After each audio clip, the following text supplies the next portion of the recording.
All right, you guys, welcome in. Come on in. Let's go live. Welcome to the show.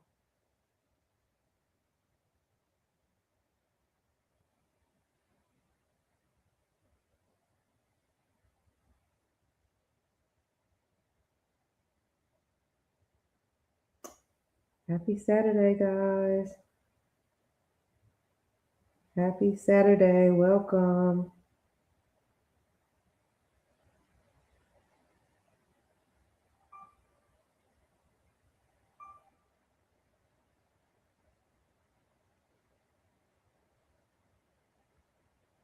Come on in. Come on in.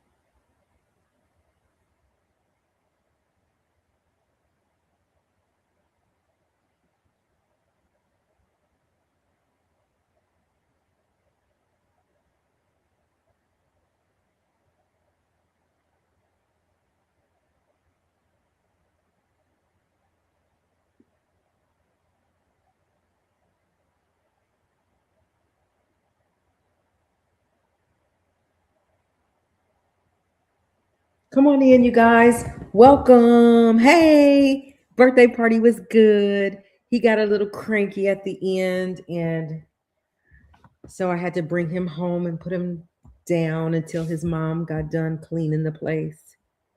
But overall, it was fun. He had a good time. The kids had a good time. Welcome. Come on in, people. Come on in. How's your day today, Harlem?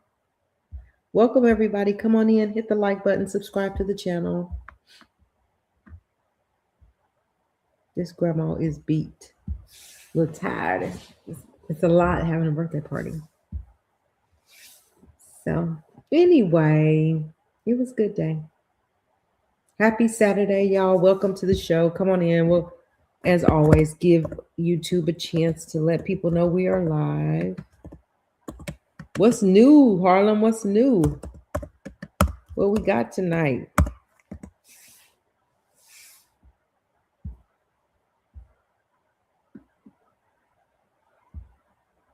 Busy as always, yeah.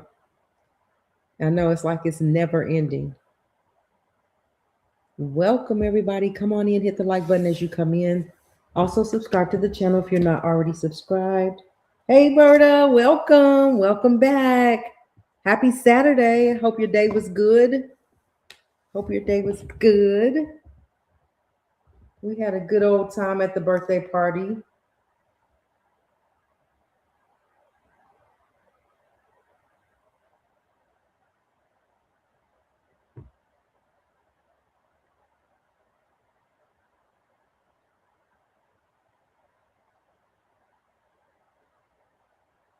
Okay. Let me get over here. So I'm going to share this out. Where's my phone? So for my grandson, it was a good day and I bought him, so I bought him his first bike. I bought him, it's a little bitty bike with trainers. I mean, a little bitty bike. He's only 2. He loved it. I bought him a bike. I bought him one, two, three, four, about 4 outfits. I bought him, he loves Spider Man. So I bought him some Spider Man swimming trunks. I bought him some Spider Man squirties that he could play with in the bathtub. You fill it up and they squirt out. I bought him a truck because he loves trucks and cars. Ooh, what else? That's about it. That's about it. Yeah, he had a good time. He was a little cranky, but we made it. Y'all come on in. We're gonna give people a chance to get in.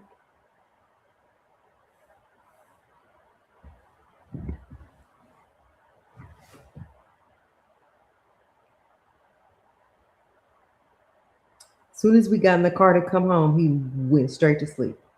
So I knew he was sleepy. He didn't want his daddy touching him. He didn't want his mama touching him. He didn't want my daughter touching him. He didn't want his papa touching him. He wanted his Mimi. So yeah, it was good. It was a good day.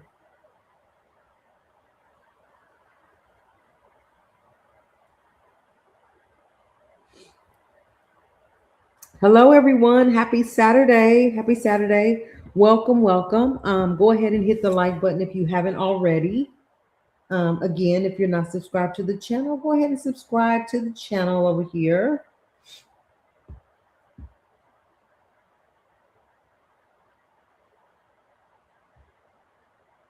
So, y'all, I used to be like that with my grandson, getting a lot, but I had to stop.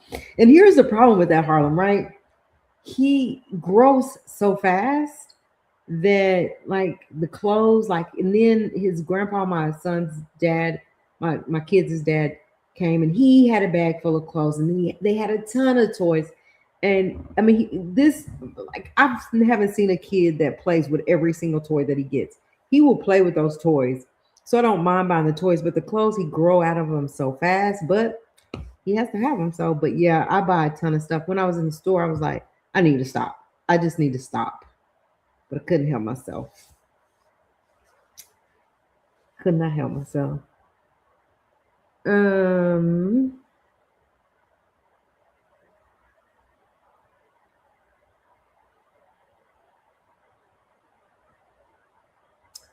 the conversation still continues about Diddy getting released. We'll talk about that. Talk a little bit about Pooh Shiesty and Gucci Mane. A little bit about that. We're hearing that Pooh Shiesty's attorney has quit on him. We'll tell you why. What else do we have?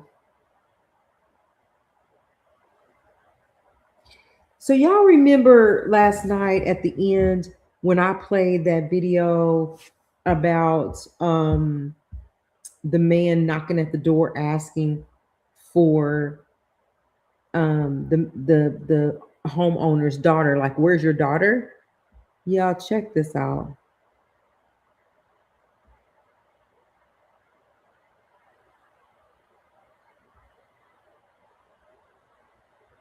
I thought I sent it.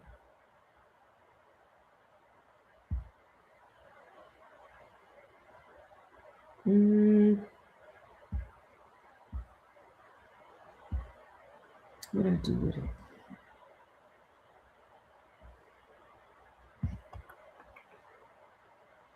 Oh, I can't find it.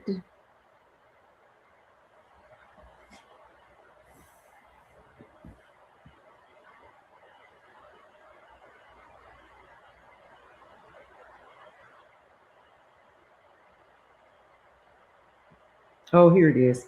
Let me get it over there.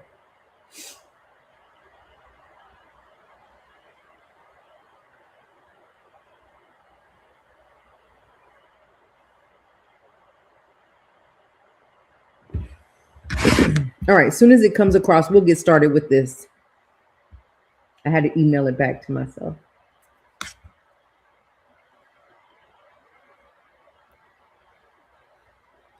Come on.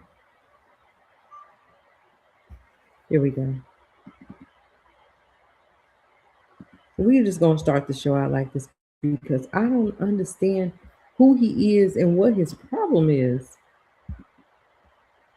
So remember, he's on the doorbell screaming, "Where is your daughter? Where is your daughter?" Well, he's done broke into these people's house, y'all. Broke in. Look at him. Huh? Victor, you around? Huh? You like raping little girls, bitch? Huh? You fucking try me, I swear to God, I'll fucking kill you. Do you understand? You might. Get the fuck out of my fucking house, dumbass! You think you can fucking stop me, motherfucker? I will save that little girl, you bitch! There's no fucking... You're a fucking liar! I can hear her! I can fucking hear her! Look at you! This man in his house. It's real. Like, Man, look, hurry the fuck up, because I'm gonna drag his ass out. I'm telling you, who are you talking to, bitch? Who are you talking to, bro? now, what is he doing? What is wrong with him? Yes, Harlem. This is what I think. I think I think the same. You got mental issues to be running around people's house. First of all, you on his doorstep and you beating on his door talking about where's his daughter. Then you break in his house. He could have took him out. He could have taken him out. He's crazy, Berta. He is crazy. Like, I'm like, what are you doing in these people's house looking for who and what? And ain't no way he could have been walking around this house. Ain't no way you could have just been walking around slamming doors talking about where is she at. Random man who crashed out after not being let into a family's house eventually made his way inside. Homeowner quickly intervened as man was arrested on felony charges. So they did have sense enough to call the police and get him arrested. But just think, he could have took him out and nothing would have happened because you broke in the house. Like, who are you looking for? So it seems to be like some deadgum mental health issues going on with him. He's on something because it wasn't good enough for you to be knocking and banging on the door and ringing the bell. You came in, broke into people's house. A shame. Had it start out like that. So, Harlem, let me take a look at it now because no, I don't. I thought I opened it. Hold on. I'm looking right now. Yeah, Berta. He had to go. You can't be walking up in here and think it's gonna be all right. All right, so let's move on. I want to read this. Yes, I did read this last night. So let's move on. We're going to move on to Melania Trump. And let me tell y'all why. So I had posted, like we talked about Melania, right? And then I posted a short out there. And of course, always, whenever I talk about Donald Trump or anybody in that administration, they come for me. And so someone's like in the comments, why do you even care? And I usually don't say nothing. I said, why don't, and I said, and they was like, why do you care? And I said, why do you not care? And then they went away. So it's Donald Trump's people coming for me when I do this. But I wanted to read what you sent me. Oh, I was going to say that person is supposed to be interviewing with CNN. Okay, let me see. Are we talking about Amanda? So it says break. Let me get him off of here. Stop sharing. And then, hey everybody, just come on in if you would, hit the like button, subscribe to the channel, all that good stuff. Let me see. But y'all, this seems to be the talk of the YouTube streets, the legacy media, everybody, the big platforms, everybody's talking about Melania and her coming out and speaking, and how it just seems real strange that she's doing that.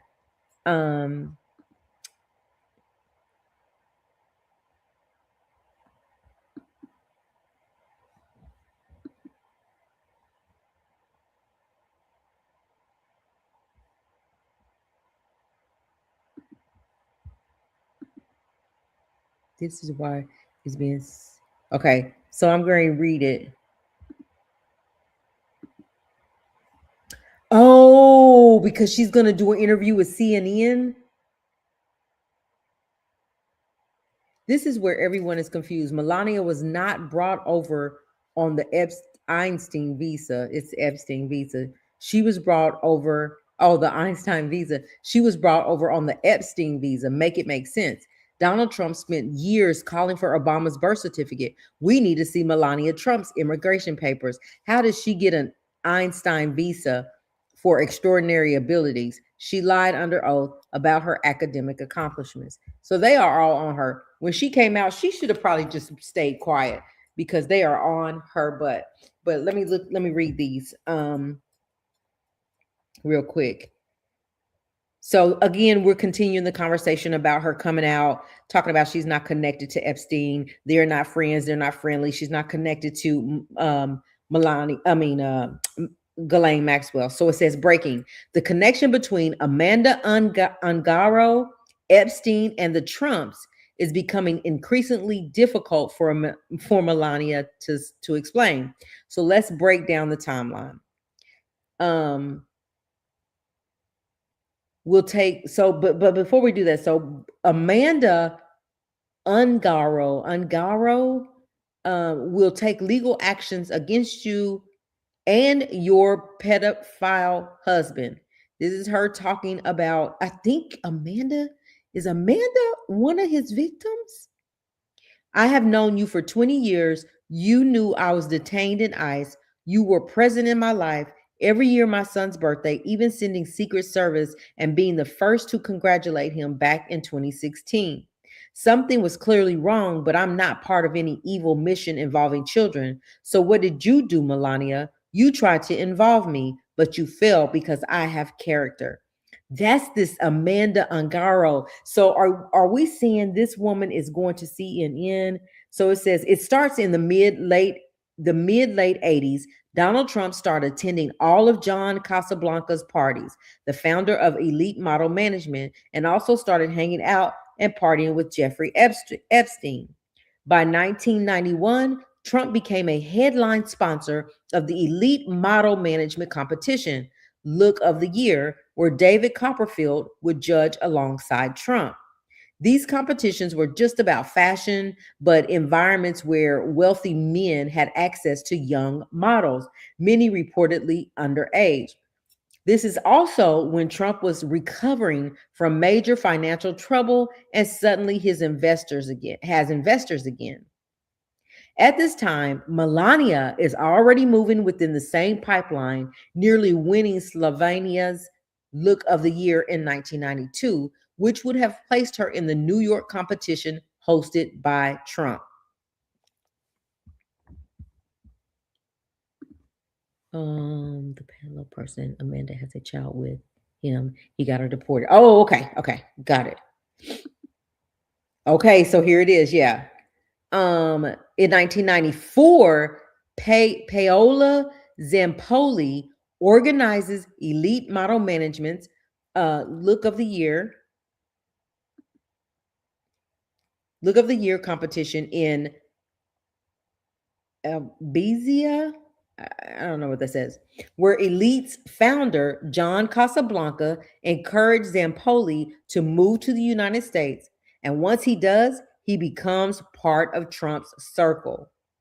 So by 1996, Paolo Zampoli brings Melania to the United States from Milan, secures her an H-1B visa, places her. What is a H-1B visa, y'all? I gotta find out. Gets her a HB1 visa. Stand by while I find out what that is. A HB1 visa. So gets her HB1 visa. So a HB1 visa. Oops, that's the wrong one. HB1 visa. A HB1 visa is a U.S. non-immigrant visa that allows American employers to temporarily hire foreign workers in specialty occupations that require a bachelor's degree or higher in a specific field. The program is employer sponsored, meaning the U.S. company must file a petition on behalf of the prospective employee with U.S. citizenship and immigration services. Due to high demand, a lottery system is often used to select applicants with the annual cap. Recent changes in 2026 have introduced a wage-based selection process of fees. So actually, she came over here as an employee in order to be legally over here. So that wasn't like a normal visa, a residential visa. But anyway, so got her a HB1 visa that places her. He places her in an apartment he owns in the same building where he's living with then girlfriend, and launches a boutique modeling agency that he manages her through. So basically, her job was to be a model, right? Harlem says so. Palo brought her over under the pretense she was going to be a model. Exactly, because the only reason she was able to be over here under that HB1 is that she had a bachelor's degree and that she was hired. That this employer bringing her over here for work. So basically, as a model. Um, so he opened the agency, and that's how he manages her. And like elite model management, his operation had a reputation for being more than just modeling. It functioned as a social hub, connecting wealthy men with models.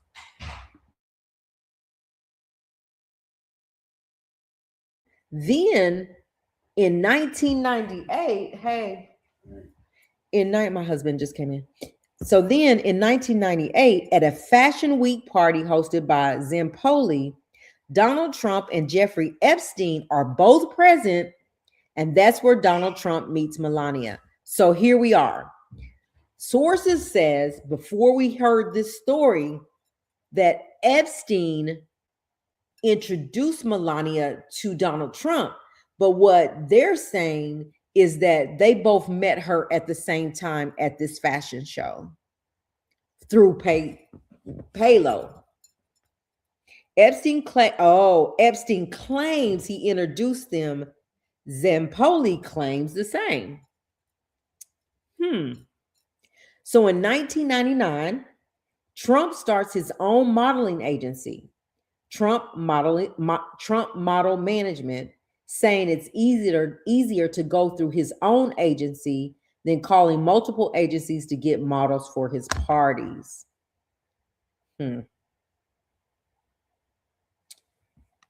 They were all in the same circle. So I believe that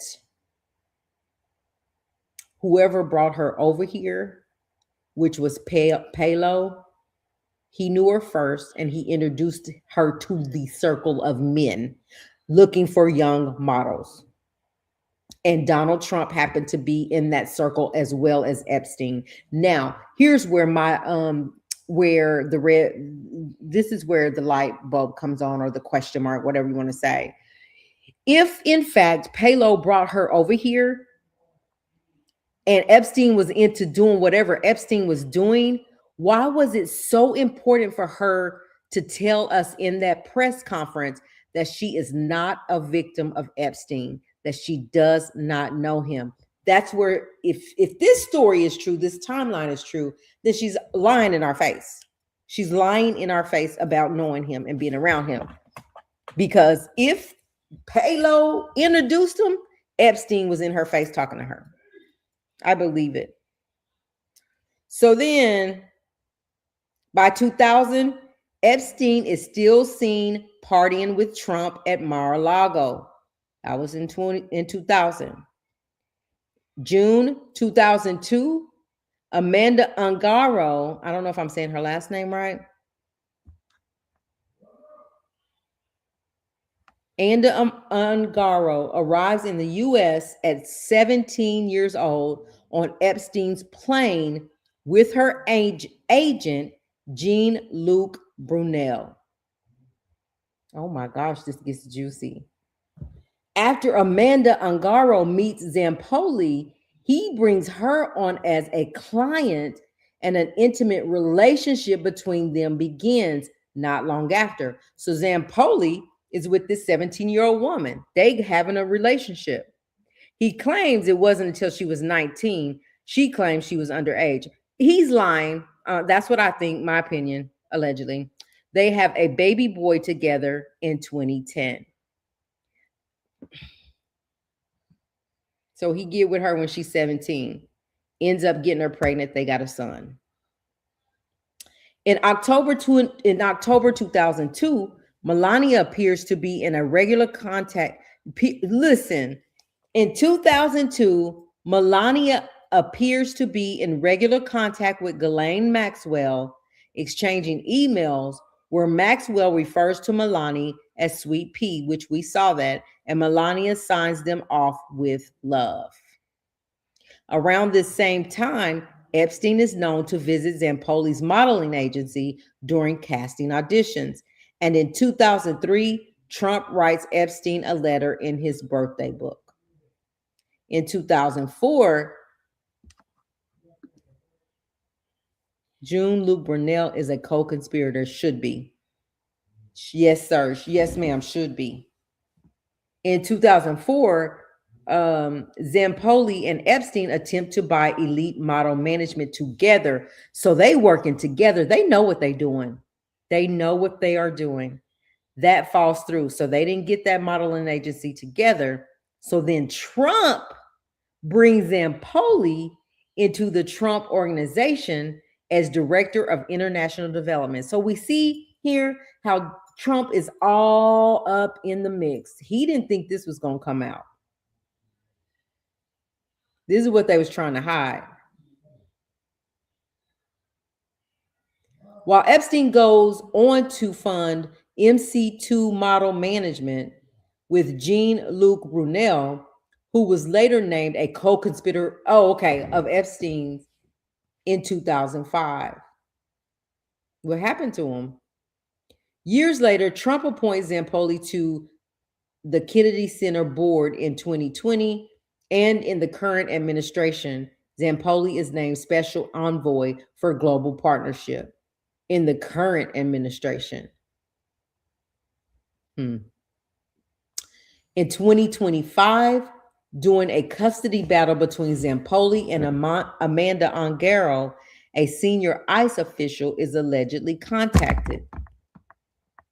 Amanda Ongaro is flagged, detained, and transferred into ICE custody before she can stabilize her situation, facing the possibility of losing her son. She requests deportation. And now she's speaking out, or trying to speak out.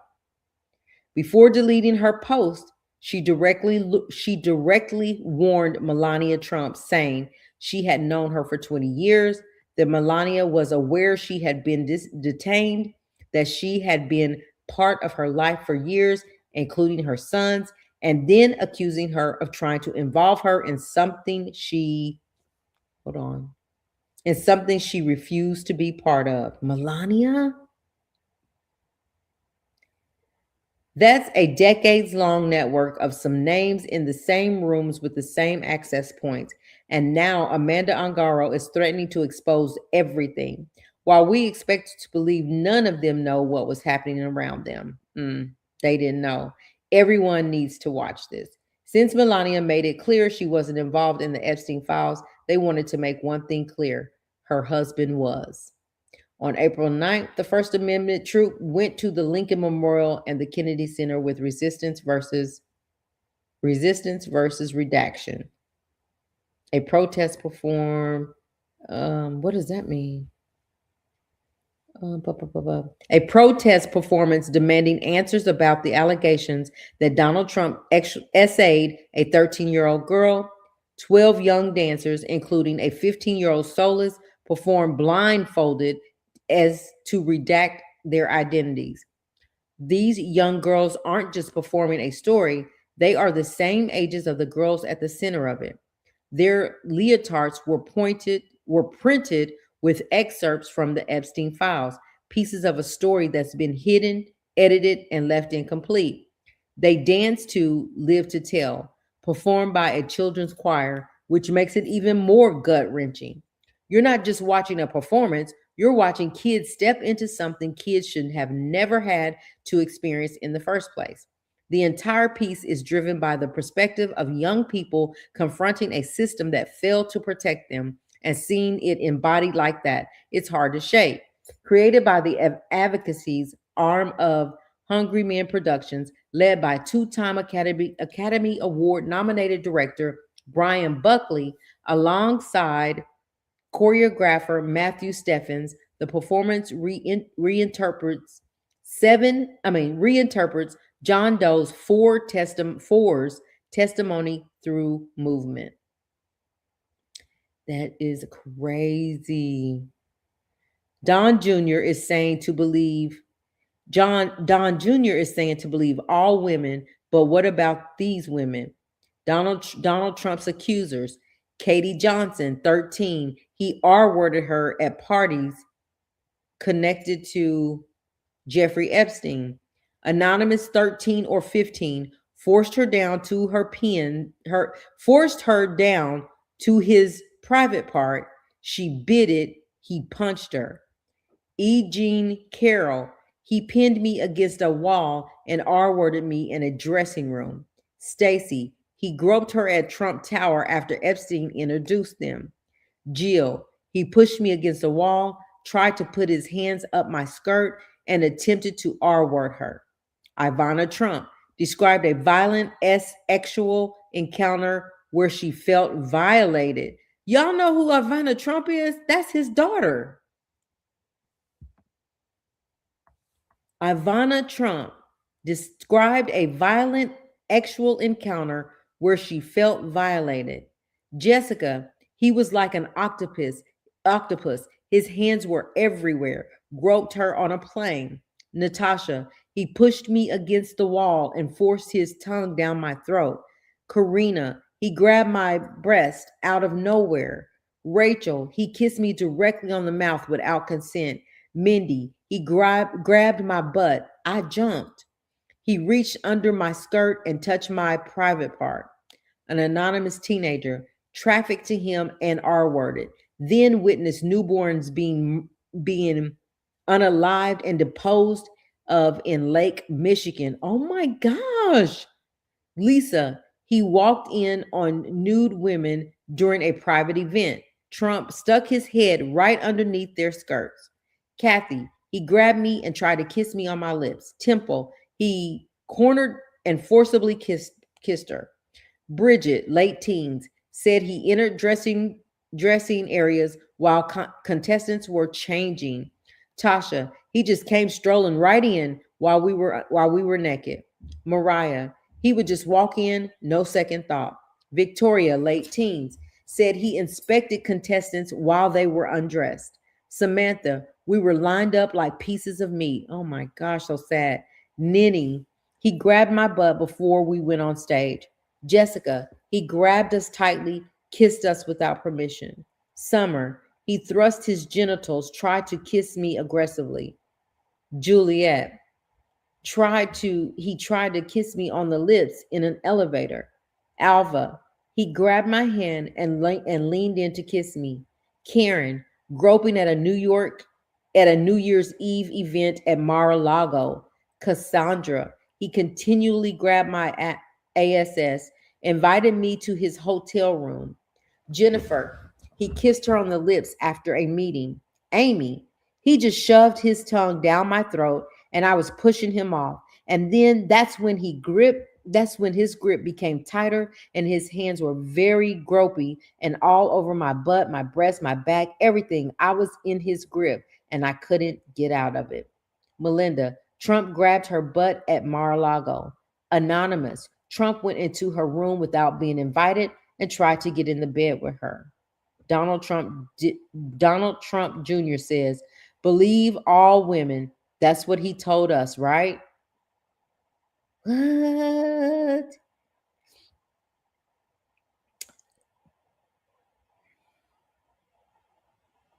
This is crazy. I'm trying to make sure I didn't miss nothing. All right, it says, on April the 9th, the First Amendment troop went to the Lincoln Memorial. Okay, we said that. And zero evidence. You left that part out, unlike disgusting essay predator Eric's. So this woman is saying there's no evidence of it. Here is the Eric something video. My source says it was taken in his home, and the woman is an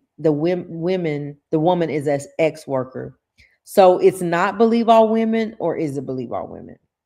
And none of that has ever happened, has ever been proven, but has been debunked by, oh my goodness, CNN, MSN, ABC, NBC, CBS, Fox, Newsmax. But you all keep bringing it up like it's a gospel when your own Democratic Party leaders get busted. Trump, you know, I automatically attacked Trump, you know, I'm automatically attracted to beautiful women. I just start kissing them. It's like a magnet, just kiss. I don't even wait. And when you're a star, they let you do it. You can do anything. Bush, whatever you want. Trump, grab them by the private, you can do anything. So basically, you're not getting it. What Don Jr. is saying is that every allegation is not necessarily true, and pointing out was Swalwell reconsidering his position on the matter now that he has been accused is quite rich. Um, that's it. That's it. So pretty much, Melania has. So I think that the thing that Melania has done, instead of like out here fixing things, I think she's broken them even worse, and people are irritated. And I think this woman will probably, she's on the verge of just telling the whole story, telling everything that happened. Um, oh, okay. I had them mixed up. I was like, that's his daughter, but still the mama? That's crazy. Just nasty. Yup. And then he has the nerve to say, if you're a celebrity, like you can do whatever you want with anybody. They'll let you do it. I don't think it's a matter of them letting you do it. I think it's you did it so quickly they didn't have a choice. If you're saying that if they're beautiful and you're attracted to them, and as soon as you see them, you just start kissing them, they don't even have a chance to say don't do that because it's already done. Your tongue is already down their throat. Harlan says this is just all insane, and he's allowed to be president. Exactly. You have felonies. You've crossed women in so many ways, and people are speaking on it. They're telling their truth about it, and you still get to be president, and still get to. Pretty much, he's an R word. Alberta said he's an R word. Pretty much, those were young girls, and they intentionally. Here's what's so sick. They intentionally open up a modeling agency intentionally to get young girls. And Donald Trump went so far as to say it was in order to make it not even difficult for me to get my own young girls, I'm just going to open me up a modeling agency so that they're right here at my fingertips. And then when you putting on shows, you are just walking in the dressing room just because no.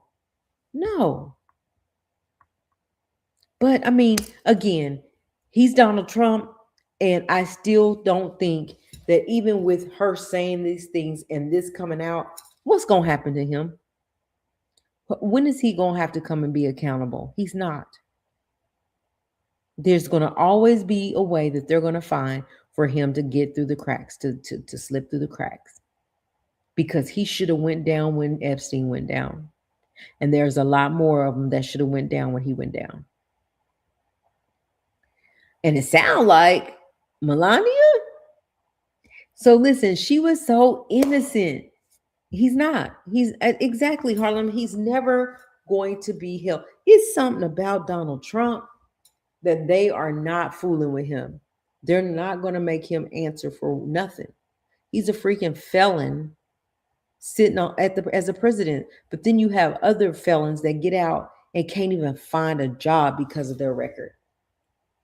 But you can be a sitting president. So while you're a sitting president with a felony, make companies say it's okay. Felonies won't stop you from getting a job, because people come out, try to get a job, and because they're felons, they can't get a job. But you're a felon and you're the president. That's ain't nothing fair about that. He has payload in his current. Yes, they said right now he is in the current administration. He is actively working in that administration. So that's why there's the answer right there, Harlem. That's why he continues to slip through the cracks, because all his people right there around him, right there at his fingertips, they go along with the get along game. Whatever he say, that's what they're gonna do. And they do that until he fires them or stop messing with them.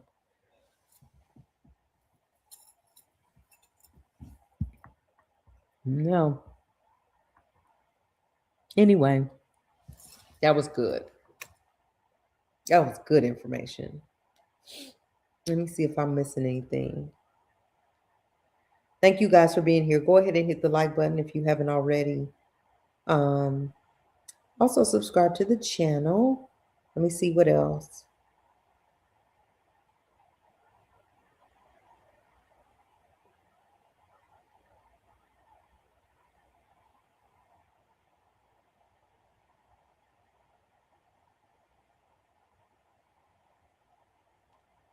Okay, yeah, that was it. That was tea right there. That was something I ain't never seen. I wouldn't have found that. And like I was telling you, like I had stopped going to Twitter, but I think that's where we need to be. Live Nation now seeks to avoid jury verdict, asks Judge Subramaniam to decide the case as a matter of law. Why are you? Let me see. United States of America versus Live Nation Entertainment and Ticketmaster. Oh, that was the Ticketmaster lawsuit. All right. So anyway, I know that people will be in the chat after this one when they hear it talk about Milani and read all that. But here's the thing: she's portraying herself as somebody so innocent, but according to what we just read, she was in the mix. She was in the circle. She been in the mix and in the circle. And if she was that age, they brought her over here to be a model, introduced him to Epstein. Epstein was doing what he was doing at that time. So you mean to tell me a pretty woman like Melania? Like they just over they skipped her over. She's the only one that had nothing to do with it. Yet the woman says, so now we know the rest of the story. There is a woman threatening to come out and tell the whole story and to put y'all's business out here. And you trying to get ahead of the game. Trying to get ahead of the game. No matter what somebody come out and say, I'm innocent. I didn't do nothing. I'm not an Epstein victim. Don't know him. Don't know Maxwell. None of that. Casual conversation. Sweet pea. Yeah. So anyway, let's move on. I want to talk a little bit about what people are saying about Diddy and his possible release. So, first of all, Mace has spoken. They were questioning, yeah, and that's the case. That's the before we move on, I want to keep this conversation since I saw this. Harlem said exactly, because it was just so strange for her to come out and talk. And what's even more crazy, nobody was expecting it. Nobody was expecting her to come out. No one even knew what she was going to say when she came out. Everybody, as I'm talking about as far as news outlets and media and stuff, no one knew that she was going to come out and say what she said. But again, that's part of the damage control that she's doing, because she knows what's about to happen or what could possibly happen. Allegedly, Palo is trying to pay off Amanda not to talk. That's probably why she ain't said nothing yet. If he talking good enough, she ain't gonna say nothing. But if she come out and talk, that means he goes down. That means Donald Trump goes down. That means Melania goes down, and whoever else was in that circle. Because she said she's going to tell it all. And that's why I want to believe the Amanda person. Yeah, I can believe it. Why? Because if it wasn't true, what do you even bother? Let her come out and say what she's going to say. If it's not true, why are you trying to pay her off to be quiet, to go away? We don't need this in our life, Amanda. Go away. How much we got to pay you to go away? But my hope is that people's lives are more important to her than that. But you catch somebody down and out, might be able to sway them not to say anything. But it would make for some good blogging and some good YouTubing and some good news reports and content if she did, because we want to know. We want to know. Like we already see, they already gave us enough about him and his little modeling agencies and how they looking for sharing, how they're sharing back and forth, sharing young women. And it got to be too difficult for Donald. Donald said, I need them at my fingertips. Let me open me up a modeling agency. It's trifling. So let's move on.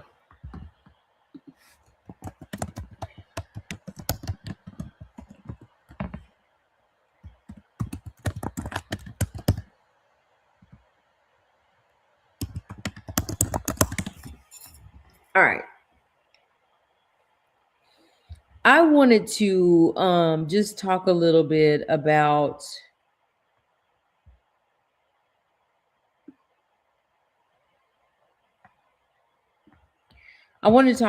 just a little bit about Diddy and what people are saying. Like I said, Mace is saying that. So Mace had an interview, and y'all know him and Diddy are at odds, have been for some time now. And he came out and Mace said that they were asking him like, "What do you think about the appeal, and that he could possibly get out?" And this is what he said. He was like, "Well, God forgives everybody. And so if it's in fact his time to be out, then fine. That means that man did his time and he's released." He said, but he feels like he should be the first person that Puff should come and talk to. Um and so he's even saying that, what he's saying is that it's very it's like 50-50. He could get out. Like there's a lot of reasons that he could get out. Um and then again, maybe he won't, right? Harlem and a couple other people said that he would not be getting out. So Harvey Levin and attorney Mark Garagos are on the Two Angry Men podcast, and they were talking about it. And so Mark Garagos is so into law. He's an attorney, and this is his thing. This is lane. Harvey was saying, listen, here are the reasons that we have received why Puff could get out. He said Sean Combs could get out. And one is being that when you look at case law and you look at similar charges that he has, that no one has ever done over 15 months, 1-5. No one has ever done over 15 months. They sentenced him to 50 months for the same thing. He said nowhere in American existence has anyone did 50 months on the charges that he's been found guilty on. It doesn't go past 15. Diddy has done 19 months now, and the argument is let him go. He's done his time. He was overcharged, and they are saying that Subramanian, what he did was he looked at what happened to Cassie and that violence in the like the domestic violence situation, where that should not have been brought in this situation because he wasn't on trial for that. While yeah, that's a horrible thing, Diddy was not on trial for that, and so he beat the Mann Act stuff. And so there's no reason that this man should be sitting in jail right now. Mark Garagos also said that when you look at the attorneys that were, the judges that were in that courtroom, you even saw one, they called his name, I can't remember, that was like, but yeah, I mean, that's kind of right? You don't have any evidence showing that he should be sitting there for 50 months. And so this is why, so what Mark Garagos is saying, he's saying that he feels like it's going to be a split decision when making that decision is going to be split because it's strong, there's strong cases to show where Diddy should not be still in jail, but also but also the uh charges that he was sentenced to for. What did they say about that? Why it was 50-50? One, there's not enough case law that shows he should be doing 50 months. That's one. But the other reason is that when a jury makes a deciding decision and they found this man guilty, judges usually don't go against what the jury finds. Like, you can go to appeal it, but they usually don't come back and say, okay, we're going to overturn it. So that's where he's saying it's kind of 50-50. But Harvey is leaning heavily on the fact that Diddy's could, as soon as they send up whatever they got to send up and make the decision, Diddy's going to go home. But it wasn't just Cassie he took into account the fight with Jane too. Right. And that's the problem though. The problem is that it should have never been, but I guess it's relevant with Jane Doe. But the problem could not, like, they could not, he could not, his deciding factor, his deciding decision of how he was going to sentence Puff should not have included, which they feel like it was, should not have included any domestic violence, because that's not what he was on trial for. And they said, and then as far as like these recordings, these ex workers and the ladies that were willing to do this is just nothing but mere amateur porn. It's nothing that any law was broken or that he done anything wrong.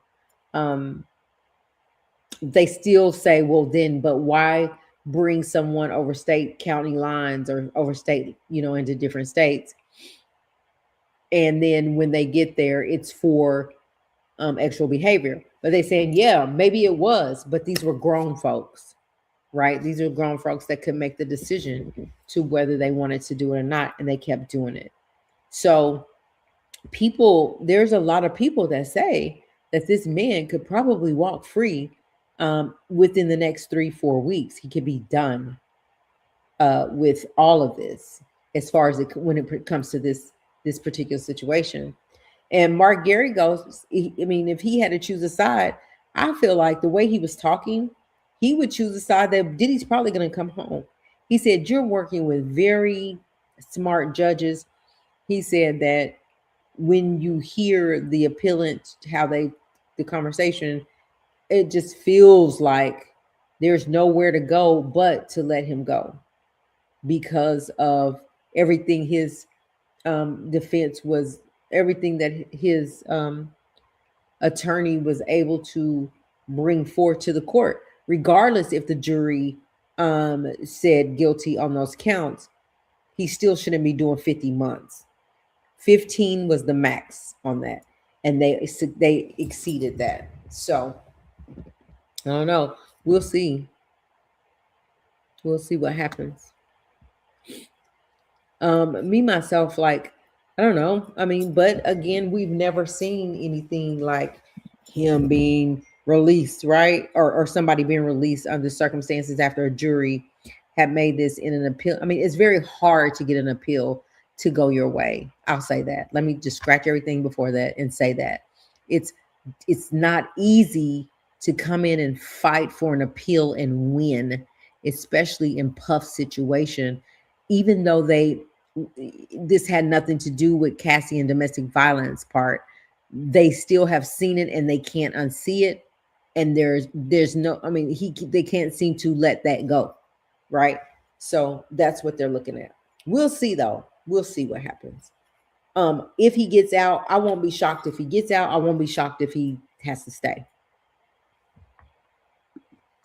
If they didn't admit to the DV, the judge probably would not have looked at it. Right. Because, right, exactly. Because they was like, oh, he admits to that. He knows he was wrong. He's accounted for that. If this was about that, then we would say, you know, we're guilty of that. But that's not what the, so they kind of admitted, yeah, this is what he did. But that right there caused, I think, for the judge to say, oh, but again, they can't. And then if you tell the jury to strike it, don't pay no attention to it, they've already seen it. And so I think it did play a little bit, play a part in this a little bit.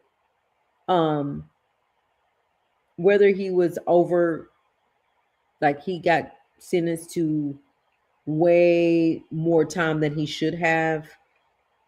That's what they say. They said the max is 15 months. So this, and he's done 19 months. So this man might be coming home.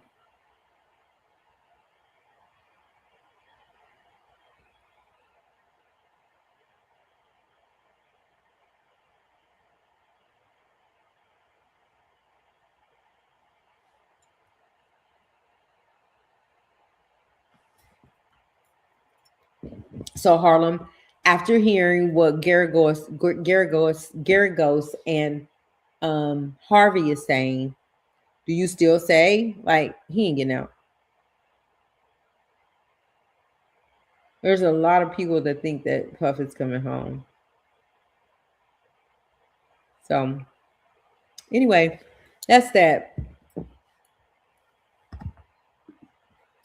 Do you think anyone will work with him when he comes out? So I think it's going to be like a Kanye situation. Uh, I think it's going to be very difficult for Puff to get work and make money. I don't think that he will ever be Puff again. You know, the billionaire Puff. I don't think that will happen again. Um, the man is talented. You know, he could figure out a way to make.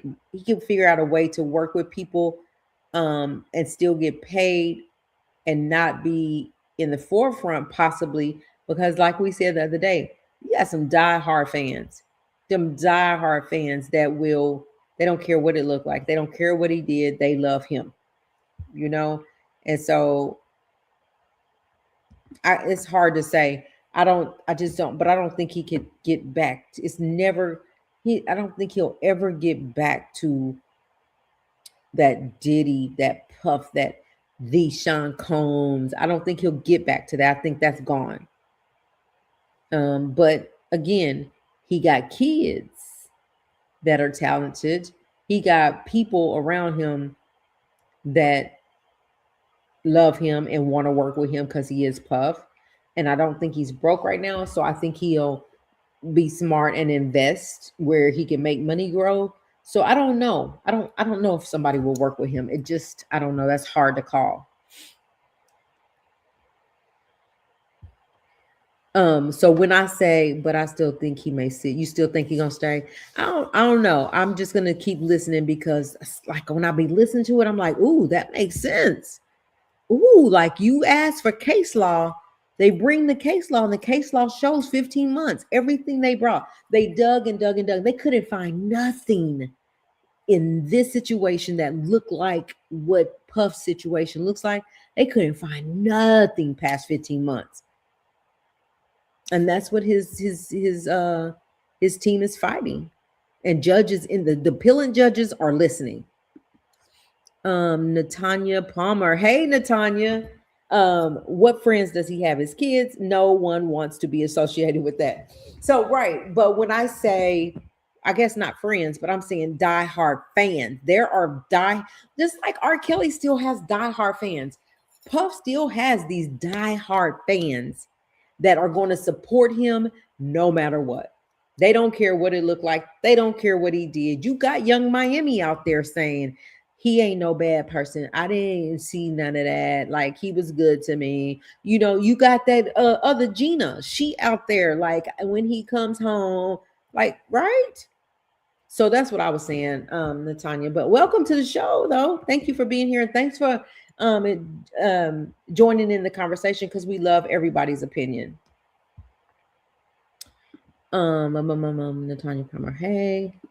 And then why does Mace feel that Diddy and him should have a conversation? So I don't know why. He just said that if there was like the conversation was like, would you ever talk to him? You say God forgives everybody. Do you forgive him? And Mace was like, he started laughing. And then he got serious and he was like, listen, God does forgive everybody. The church will accept anybody. He said, but all I would say is that when he gets out, if he gets out, like I probably should be the first person he should talk to. I don't know whether that's to, just kind of sit down and see how they can resolve their issues, get him paid or whatever. I don't know. He didn't elaborate on it. He just said he should be the first person Puff should talk to. Good conversation. I'm glad you found it too. Thank you for stopping by. You're welcome anytime. We respect everybody's opinion, even when we don't agree. Everybody's opinion matters. So, I mean, thank you. Thank you so much. And think about subscribing to the channel. Okay, what did it say? Yes, come back. We welcome you back. So yeah, Alberta, I'm not sure, and I was hoping that he would elaborate on that, right? Like why, what do you, even if he got out to come and talk to you, what's that conversation gonna look like? I think Mace just wants his money. He just want to be paid. Just give me my coins, give me my coinage, and do whatever, but I just need to be paid. Like, where was the loyalty? I was loyal to you, and then you punked me, you didn't pay me. And we just had that conversation the other day about why is it that these people, I'm going to say these A-list celebrities, these A plus celebrities have people to work for them and then you don't want to pay them. That's just why Kanye was just in court and lost from this ex-employer who was gutting his mansion out to do all kind of crazy stuff to the mansion for Kanye. And then when he did it, he didn't pay him. And he ended up having to pay that man in a court. He had to show up for court and he had to get on the stand and he lost. Pay the people. Just if you hire me and I do the work, pay me. So basically Mace is just saying, like, I need you to pay me give me what you owe me and I'm gone. I'm out your life. Like right now, he could pay Mace right now. But he got so much going on. And then I also want to say this. It doesn't matter if Puff get out or not. Puff has so many other civil lawsuits, so many other people alleging things against him, so many people that have allegations against him that they want to charge as criminal. They want to take it to trial. Like he has so much to fight that if he does get out, he better figure out how to make some money because he gonna be spending the rest of his life. It feels like it, allegedly, but it just feels like it. He gonna be in court a lot, or his lawyers are gonna be showing up for him a lot to fight stuff off, or he's gonna be making a lot of settlements to get out of some things. So we'll see.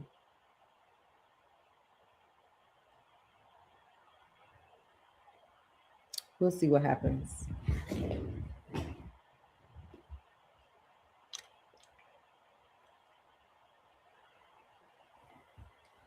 All right.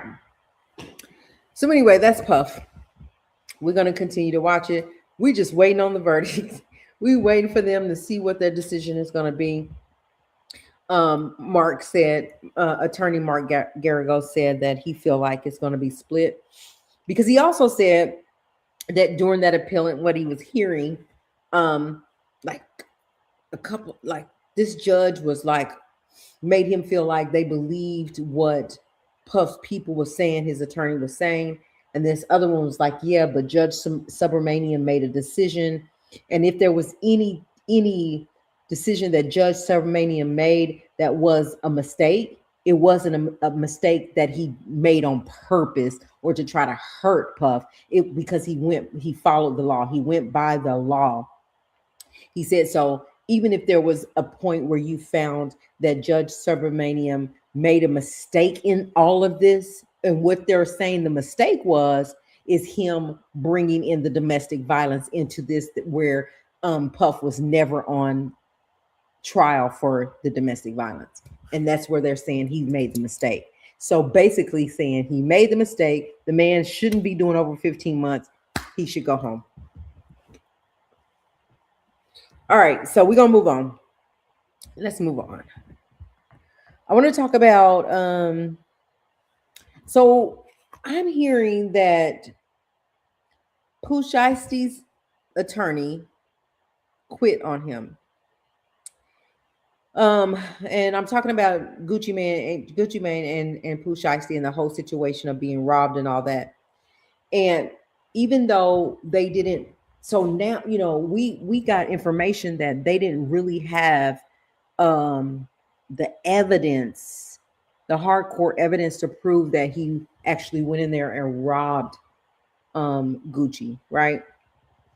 And so but yet he's still in jail, and he's in jail on no bail. And as they were in court and they were discussing why he could not have bail, they were saying that Gucci Mane was cooperating with law enforcement, which is why they couldn't let him go or give him a bail. His father, however, has gotten out on, he got out on it's this strict house arrest, right? Like they called it incarceration, a home incarceration, where he can't leave the house. We're not going to let you make bond and just get out and just be free. You're going to be on these stipulations, right? So they gave him a bond, had to put up 20% or something like that, and then he has to be strictly at home. But Pooh Shiesty could not get out because they're saying that they cooperated. Now, the reason that his lawyer allegedly has quit on him is because he's saying that it seems to be some behind the scenes propaganda. Like they planned this out. They planned this out because basically what they were even going to Dallas for in the first place was to meet with Gucci to have a business meeting. But the way they executed what they executed is that it looks like it was planned. And then the other reasons was that he quit. This is alleged until the lawyer comes out and say it, but is that the jewelry that was stolen during that, in the commission of the crime, there were people online wearing the jewelry that was stolen. The other reason that they're saying that he quit is because not just Gucci got robbed, the whole studio got robbed. Whether you was the producer, the engineer, the whoever, if you had anything that they felt like was of value, they took it. And then they were online showing them wearing it. The other reason they said that he possibly could have quit on him is because there was a video that shows them all at that scene, right? The scene of the crime where it happened. And then the last thing that they said is the data that was downloaded from the ankle monitor, right? So everywhere Pooh Shiesty went, they downloaded it and was able to capture every location and putting him that matches the timeline, putting him at the crime scene. Not only that, it also put them at Staples, him and his father, printing the contracts that he was going in there making Gucci sign to say he was letting him out of the contract. So there was a lot that this lawyer allegedly was looking at that caused him to say, I think I'm gonna back out. So what we're hearing today is that Pooh Shiesty's lawyer have possibly allegedly quit his case. He's in jail without bail, and they have on Monday A couple of them are going back for arraignment in Dallas. So that that those procedures are going to happen on Monday for a couple of them. When does Pooh Shiesty go back to court? Not sure, but they usually do that second court day pretty quick. So it shouldn't be, if those other guys are going on Monday, he should be Tuesday or Wednesday. But he's gonna have to, if it's a fact that his lawyer quit, he's gonna have to obtain new representation, which he may have already done that. But they swear that Gucci is working with law enforcement. And Gucci was like, he don't talk to police. That ain't what he's doing. That's not how he operates. But they're saying in the court, they're saying that the other party, they're not saying Gucci man is working with the feds. No, they're just saying the other party, the people in the other parties, the other side is working with law enforcement, and gave a statement, said Gucci gave a statement to law enforcement. So anyway, that's a big one for Dallas. That's going to be a big one when they go to court and trial and all that, which is right up the street from me. I may have to make me a court date or two when it starts. I don't know. It just depends on how violent it is. But it's just right up the street. So I don't know. We may get to do a couple of those court dates for Gucci Mane's situation. Oh, what else? Thank you guys for being here. Don't forget to hit the like button. I appreciate y'all being here tonight. Hit the like button. Subscribe to the channel if you're not already subscribed. We would appreciate that. Also, you guys, I'm not sure if y'all know, but Gucci Mane also got out. He also put out a diss record. You know, we was talking about Remy Ma and my homies, Papoose and Clarissa. Well, Gucci Mane has put out a diss. He released a diss track. It's called Crash Dummy. So he released it on this past Friday, which was yesterday, and it says he was targeting rapper Pooh Shiesty over an alleged napping and a robbery at a Dallas studio. The song described a setup during a business meeting. Federal prosecutors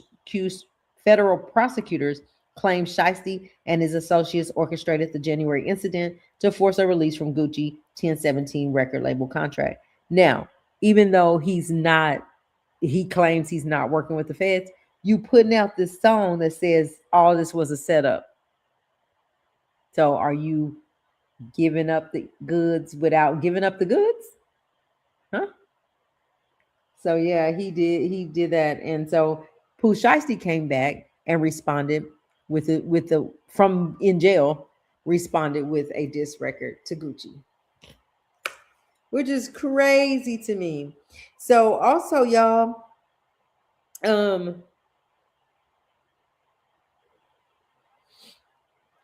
Offset, hey, right there you are. I didn't think you was gonna make it tonight. You got a lot of catching up to do, so we'll be here for just a little bit longer. But I wanted to talk about Offset real quick. Let's move on from Gucci because we'll continue to watch that.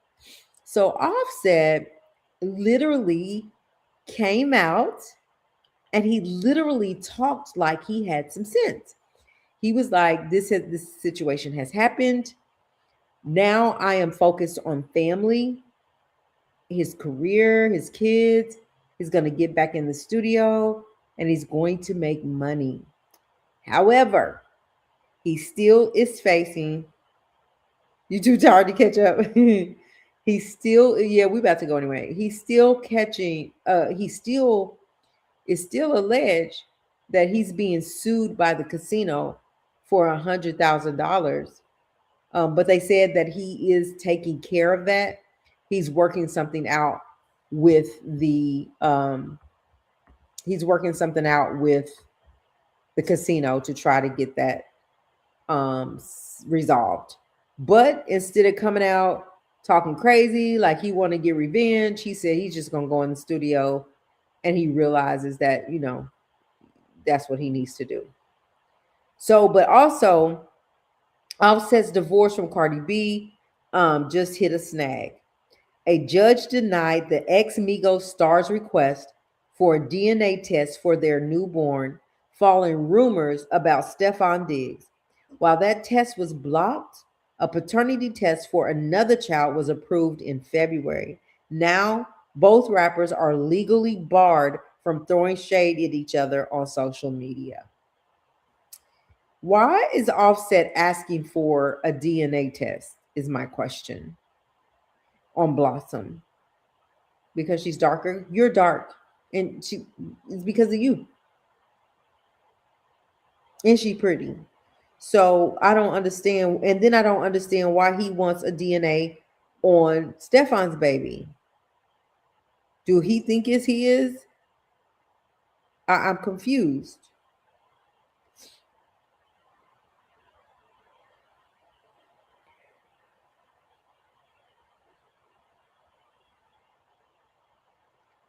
And while speaking about Stefan Diggs, Cardi B, and Offset, Cardi B wants Tasha K to be summoned back to court so they can, because Cardi B feels like, so let's back up.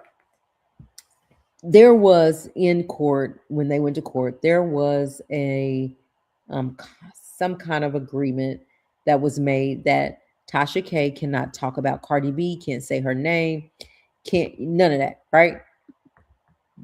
He's making sure it's not his, but also proves adultery for the divorce. Ah, gotcha. Makes sense. I need him just to move on. Just give her divorce and stop. But I see that.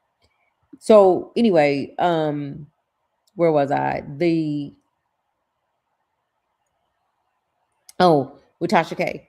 There was an agreement that Tasha can't talk about her, about Cardi B, or none of her associates, anybody associated with her, none of that, none of her baby daddies, her husbands, if she was ever married, none of that. You can't speak on that. That's what this was supposed to be, the agreement. Cardi B feels like Tasha K continues to talk about Stefan and Offset and alluding to her without saying it's her. So she wants to take her to the court and have her banned from saying her name ever. And she wants the judge to comb through Tasha K's finances and run her them coins. That's what she wants. Now, Cardi B been winning in the court system, but here's devil's advocate, right? Say that they go to court, judge could say, and I got this from, was that um Armand, I believe. But judge could say that Offset and Stefan are celebrities in their own rights, not because it's Cardi B, right? Stefan's a magnificent football player. Offset is part of Migos, is celebrity in his own manner, right? And that she has the right to freedom of speech to say what she wants to say about Offset and about Stefan if she wants to, but she can't talk about Cardi B. Cardi B is saying that there's an agreement that she's not supposed to, and that Offset is her husband and Stefan is her baby daddy. So she's saying, sorry, Tasha K. Understand. I wasn't talking to you, Siri. Tasha K does not. Cardi B is saying that she continues to do it and she wants it to stop. So she wants the judge to do something about it. Tasha K doesn't feel like she's violating anything because she keeps doing it. So I don't know what that's going to turn out be. You would have to prove that there is a contract that says that she can't be speaking on Stefan or Offset in that manner, right? In the manner that they're connected to Cardi B. So she shouldn't be speaking on them. Cardi B wants her money and she can't stand Tasha K. Tasha K don't care. She don't care if you don't like her. She don't care. She gonna say what she want to say in a roundabout way, and that's what she's been doing. I mean, if y'all listen to Tasha K, that's what she's been doing. So we'll see what happens. We'll see what happens.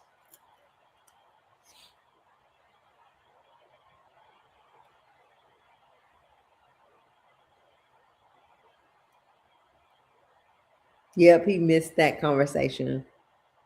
It was good. So when you do feel like it, right, go back and listen to it. I want to know what your thoughts are on this, on Epstein and Melania and Donald and all the model agencies and all that stuff. So anyway, y'all, that's all we're gonna do tonight. I hope y'all have a good rest of y'all's night.